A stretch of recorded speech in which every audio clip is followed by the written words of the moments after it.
Hi everyone, welcome to my channel. My name is Gabriella. I hope that you're all doing well.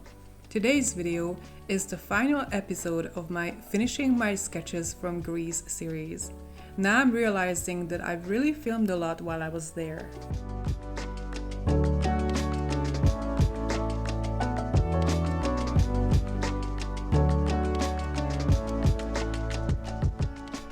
Today, I'm reflecting on the day that I spent in Athens, which was more than half a year ago now.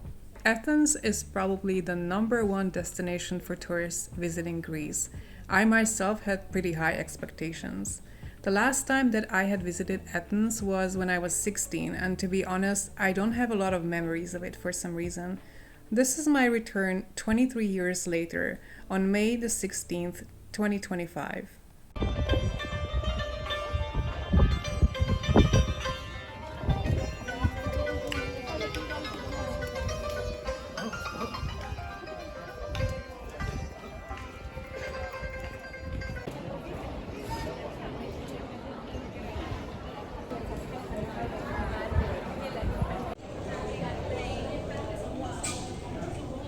I went in the middle of May, which is off-season, but all the tourist sites were very crowded. This is something that we were told beforehand, so we expected it to be that way. The artifacts that I saw in the Acropolis Museum were incredible.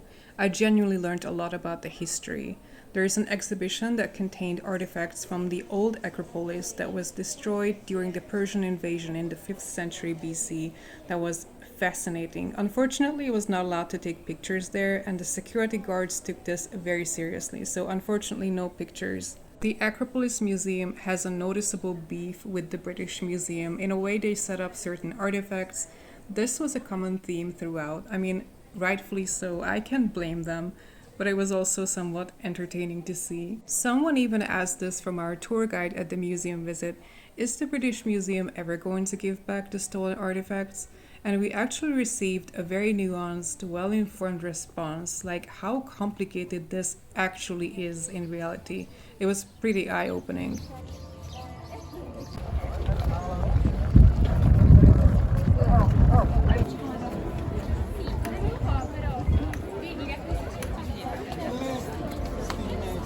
I didn't have luck with the weather. Unfortunately, it was already overcast and super windy, and then on top of that, a massive sand cloud came over the entire city. It's the Mediterranean, and sometimes the Sahara dust will be blown all the way up to Greece. It was a particularly bad example of that, and soon after we came off the Acropolis, the local authorities issued a statement advising people to stay indoors and stuff. So yeah, we were not lucky. Honestly, I was not having the best time up there, and I was becoming more and more frustrated as time passed. I did not enjoy going around in the wind. All my photos and videos were basically dark and yellow. You know, when you plan this trip for months, you're spending a lot of money to be here, it's not cheap, and things just don't work out. During the entire trip around Greece, this was the only time where I really struggled. Eventually, I just gave up, sat down, and I just waited to leave. I was almost crying, please don't judge me.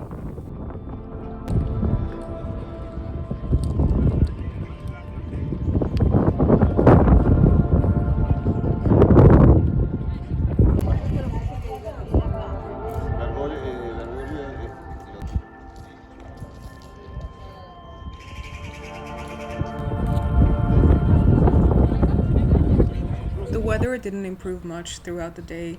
This is how we saw Athens in the evening. At this point, I wasn't even trying. I just embraced the fact that we just didn't have luck at one of our stops. And this is Athens the next morning at 7 a.m. As we were checking out from the hotel, departing for our next destination, the sky was all of a sudden crystal clear. I kept my ticket from the Acropolis and stuck it in my bamboo sketchbook, which is the sketchbook that I took with me to Greece. It says €30, entry to the Acropolis slopes from 3 till 4 p.m.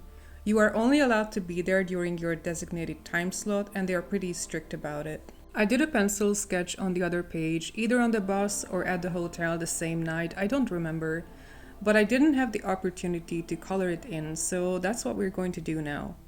And going into this, I was curious how I was going to try to portray the Acropolis in the Sahara dust, because surely I wanted to paint it the way it was that day. I mixed the Sonnet gold ochre with a little bit of ultramarine to paint the sky, and throughout the process I kept mixing gold ochre into pretty much everything to achieve this yellowish look. I mostly used Sonnet watercolors, but I also added some other greens from other brands that I felt suited the theme better. I used Holbein green earth for muted effects. I added some Daniel Smith rare green earth to enhance the granulation because I actually wanted to go for a more granulated effect. And I think I also used a little bit of Shinhan Phthalo Green Dark. I used Carmine and Meadow Lake from the Sonnet set to paint the flowers. I love both of them so much. All in all, I was very pleased with how all of them worked together in this sketch, and ultimately, it was this sketch that saved the day for me. After finishing this, I was finally at peace with my experiences at the Acropolis.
So here's the finished piece. I actually really like how this one turned out. I especially love the granulating effect. And that will be it for today. I hope you enjoyed this video. If you did, please give me a thumbs up and leave me a comment. Thank you for watching this to the end. Take care and see you next time. Bye!